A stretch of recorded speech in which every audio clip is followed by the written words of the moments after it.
tassa bhagavato arahato samma sambuddhassa.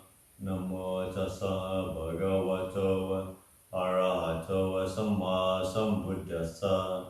Namo tassa bhagavato arahato samma sambuddhassa. Buddhang dhammang sanghang namasami.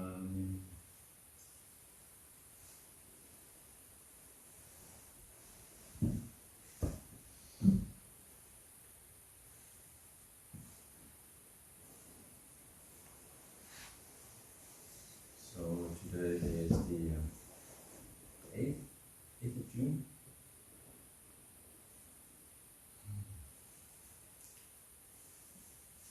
We're just having come back from the alms round, Vindhavat, Khemavaro. First thing in the morning, we had a surprise, went down to the ferry. It was out of order because of the flooding. So I had to go the long way. So it's a bit of a long day for us.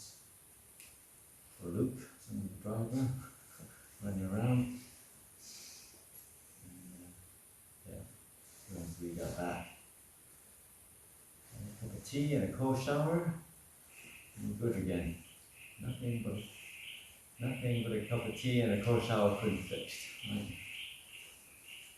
And the thing that came up when I was going through different things in my mind about different topics to bring up for today. And one thing that came up was that faith, the subject of faith these days. And it also came up because of the alms round. So it's very, find very moving, very beautiful to go on the alms round, whether it's in Khemavaro or in Thailand. Remember I was living in Thailand in the beginning as an Anagarika and training as a monk. Yeah, nothing beats walking through the rice field early in the morning, seeing the sun coming up, and seeing the villagers come out and offer you their sticky rice, their bananas, a bit of curries. And it's just an amazing feeling that to experience such generosity, and being happens every day. And this is about 25 years ago, when the villagers in Wunwai, Northeast, wasn't well off. They're living in simple houses, simple thatch huts. But they would come out every day to share with you what they had. A bit of rice, a bit of bananas, and rain, shine, every day. Same old ladies coming out. And remember feeling quite moved again when I visit, like 10 years later. Same old villagers still come out. Same old ladies, 10 years older, coming out, offering, sharing what they had with the monks. And reflect, they don't know who I am. Just like any other monks along the line. But it's just the faith that they had in the Buddha, the faith they had in Buddhism. And obviously, faith is a beautiful thing to see in others, but also it's something that's, to try to cultivate in your own life, your own practice. Because without faith, nothing happens. You don't have faith in the Buddha, you don't have faith in enlightenment, you wouldn't be here, right? Wouldn't be in the monastery. You'd be home, playing with your video games, or watching TV, or being in a nice warm bed, more comfortable. But you have faith that there is enlightenment. You have faith that the Buddha was enlightened. And you have faith that what he taught bring results. Then you would drive 3 hours to offer food to the Sangha. You would, come stay in the monastery, put up with all the kind of sort of simplicities, the heat and the cold, the flies, the strange people you might meet, so that you can practice the teaching of the Buddha, to experience what's it like to walk the path of the Buddha, to walk the path of the great Arahants.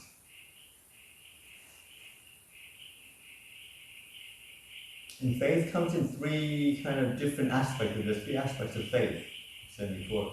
First, you have to be faith in the teacher, that the Buddha was truly one that was realized enlightenment for himself. That it was, and that's something that is difficult, something that's special. And sometimes people, you can cast doubt. It was so long ago, and is it really such a thing? The Buddha really was, or was this something that was made up? Is it just a fable? Is it just a story? Or do you realize the end of suffering? And to really answer that question, the only way to know is to practice on your own. And the Buddha said, to have unshakable faith in the Buddha, you have to be a stream enterer, really. That's only when doubts, fades away. So until then, we use it as a working hypothesis, not just, pure belief. It's not blind faith. It's faith that, we're given the benefit of the doubt. But also, as you practice the teaching of the Buddha, you practice the teaching of the meditation master, faith increases and deepens because you realize the same results that they have. You start to, there's a taste of peace.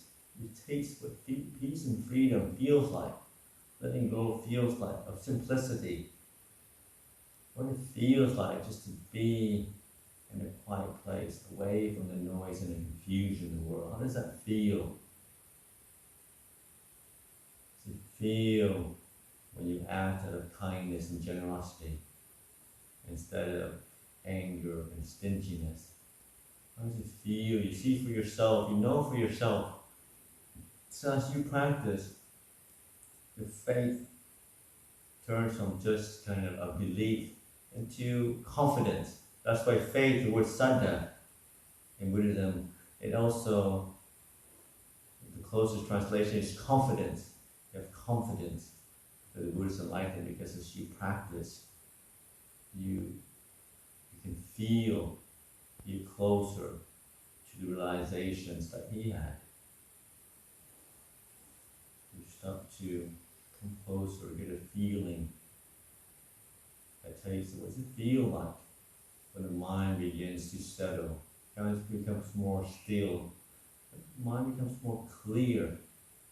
The things we see for ourselves. So then the faith increases in the teaching. But sometimes you have people come and have faith in the Buddha, faith in the teaching, but then they don't have faith in themselves. They say, sure the Buddha is enlightened. Sure, the teaching is really great. But I'm just too confused, too stupid to realize, to practice meditation. And that's unfortunate. Sometimes in this day and age, the modern era of social media, where we always compare ourselves to others, measuring ourselves. And the same measuring mind, the same mind that compares, you either put yourself above your others or put yourself below each other's. And in the case, it's not a true reflection. But faith in yourself comes from doing the practice day in, day out. Faith in yourself comes from also keeping the precept, acting in a way that is harmless, acting in ways that's based on generosity, forgiveness.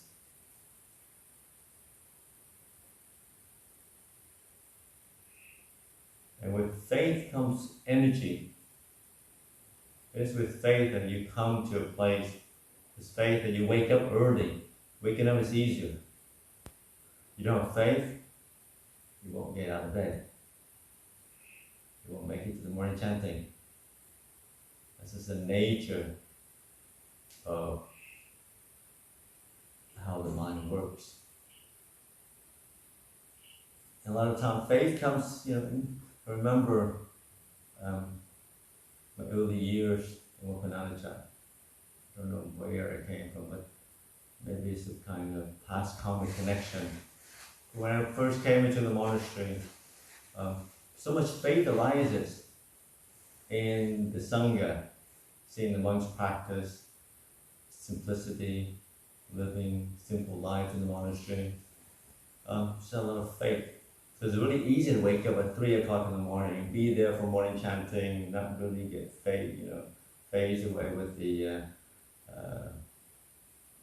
snakes on the ground and the rain and all that stuff. It's so easy. It's just almost like you walk on air. You have so much faith.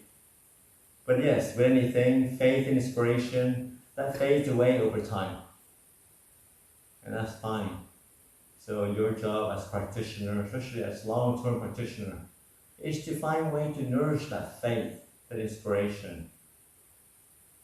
Whether it's through the realization of the Dhammas you see in yourself, through looking at examples of others. Sometimes it's good to read biographies of great monks and nuns, because they help inspire us, brings up a faith that is possible in this day and age. We can still free ourselves from suffering. We can still realize the highest freedom from rebirth. We can still walk the path of the Buddha that he laid down 2,500 years ago. It is with faith that we can continue with the practice. And without faith, things start to fall away. That's why monks and nuns disrobe. That's why people give up the practice, because sometimes they don't see the result. Faith starts to diminish and dim, be distracted with other things. So much of the practice is about nourishing that on a day-to-day basis. Do things that arouses a sense of faith and inspiration in the Triple Gem, in the community of practitioners, monks, as well as lay people.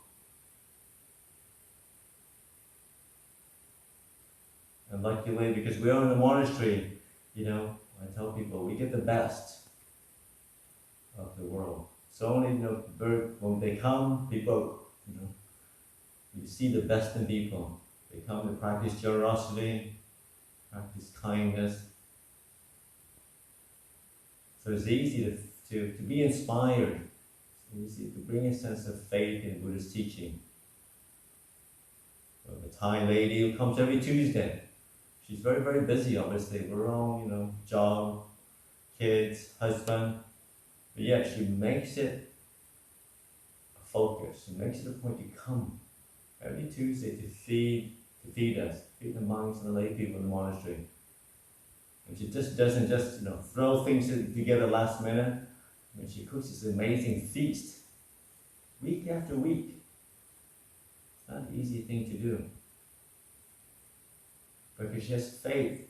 She has a lot of faith in the Buddha, faith in Ajahn. So she's really happy going to shopping, cooking on Sundays, and then driving 2.5 hours to offer the food to the community of Buddha Dhamma. So that faith brings her happiness. But then her faith, her action also inspires us. Like, wow, it's amazing that someone could do that. So it kind of inspires to practice a bit more, sit a bit longer, to get up a bit earlier, to continue with the practice. We know that works. The Dhamma works. Faith brings people to the monastery, sustains the practice.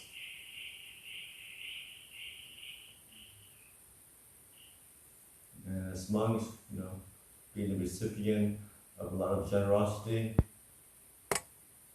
it also allows us to deepen our practice and to share what we realize to others, but also to be an example, to tell people there is other ways to live your life.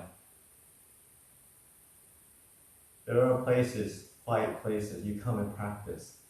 You don't have to get caught up in the turmoils of the world, the business of the world. There are places that value peace and stillness, value simplicity, value letting go. You don't have to sit around and talk to each other. You can have goodwill. You can support each other in silence, in simplicity.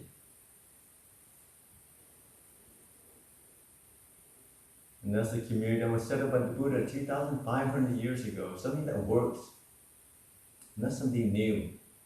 This is a well-tried, well-trodden path of practice. And reflecting on that, it brings faith into your own practice. Hopefully you can internalize it. After a while, faith becomes a confidence. It's just not blind belief. But you know that works, because as you meditate, as your mind becomes more clear, you can realize, you can touch or sense the same type of Dhamma that the Buddha realized. With deeper understanding of what peace feels like.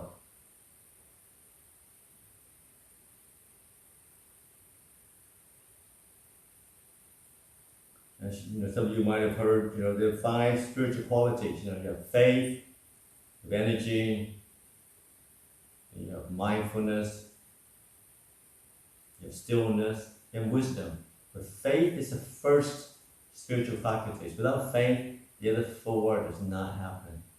So that's why faith is such an essential part of the practice. You find different ways to nourish that. And with faith, it's a beautiful thing. You've seen others, how much happiness it gives people when they have faith, as opposed to kind of skepticism, cynicism these days. We read in the newspaper how things are all going wrong, people are all after themselves. And that can be kind of, faith can also be very fragile. You have to nourish it.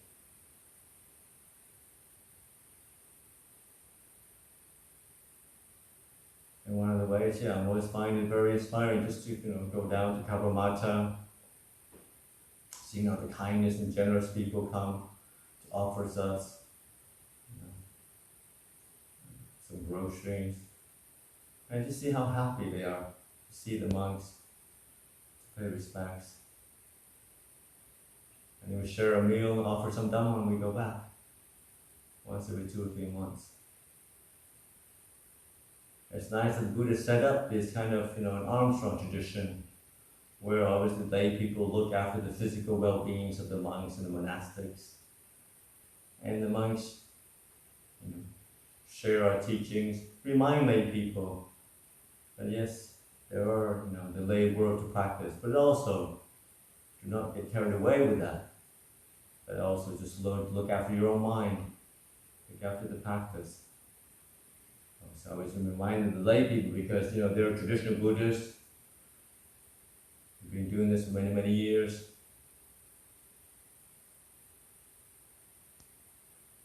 That it is, the mind, that's an important aspect. Train the mind. Anything else you have in your world, your family, your possessions, your health, all that fades away as you get older. You can't take any of that with you. But it is through the training of the mind, training your spiritual qualities, that you grow in Dhamma. And you can take that goodness with you onto the next lifetime. You get lots of questions, Bante, can lay people become enlightened? Yes, lay people can become enlightened as long as you're mindful from the moment you wake up to the moment you go to sleep. You know exactly where you put your shoes, what you ate this morning, how many mouthful you did, did you chew? Are you that mindful? Yes, you certainly can become enlightened. And sometimes I remind people that's the wrong question because so much of it is laced in a sense of identity, sense of self, lay people, monks. When you go deep into the Dhamma, deep into the mind, those kind of superficial labels fall away. You're not a lay person, you're not a monk when you're meditating. You're just a being, not a man, a woman. You're not young or old, not Asian or Caucasian. You're not clever. Your degrees that you have or you don't have, all that fades away when you meditate. All that is just a mind and a body. They go according to causes and condition.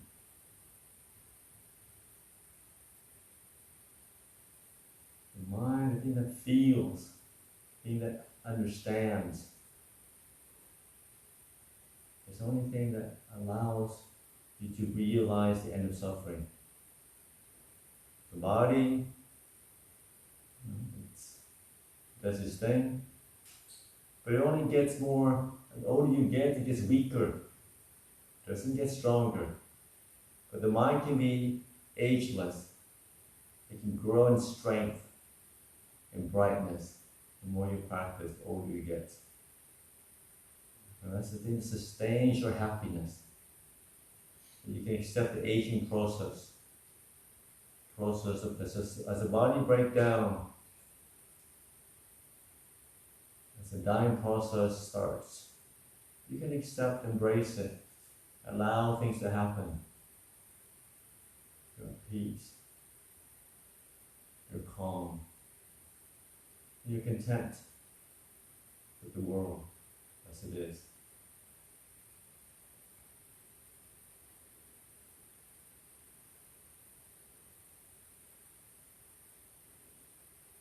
So on this Saturday night, as we cultivate the practice in the monastery, we look after our own mind, I just want to say a few words regarding faith and how we should kind of find ways to nourish it, find ways to sustain it.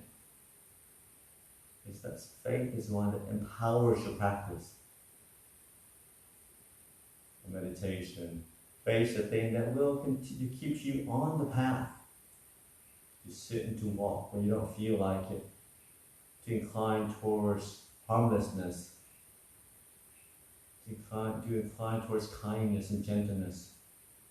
When the mind, when you defilement with mistakes, oh, it's easier just to look after myself, not worry about other people. So take it, the extra 10% of caring for yourself and others. Faith is a beautiful thing, but it's also very fragile. So learn to nourish, learn to sustain it, learn to develop it. And it'll be for your welfare and happiness, but not just for yourself, but for all beings as well.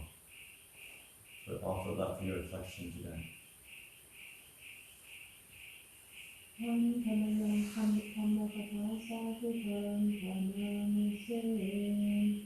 Sa